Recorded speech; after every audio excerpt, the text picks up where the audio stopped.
చిచ్చి తీ నోట్లది చే ఏంటి ఏం చేస్తున్నావు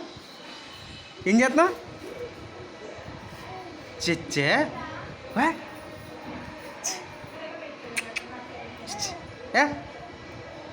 ఏంటి ఏం చేస్తున్నావు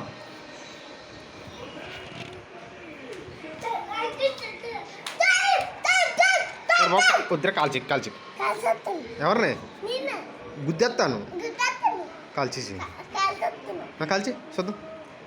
చే గుద్దేస్తాను మీ చెల్లిని తీసిపోతాను అర్థమైందా నోట్లో తీయ తీ తీ తీ గో తీ తీ వెరీ గుడ్ పని చేస్తున్నా ఇలా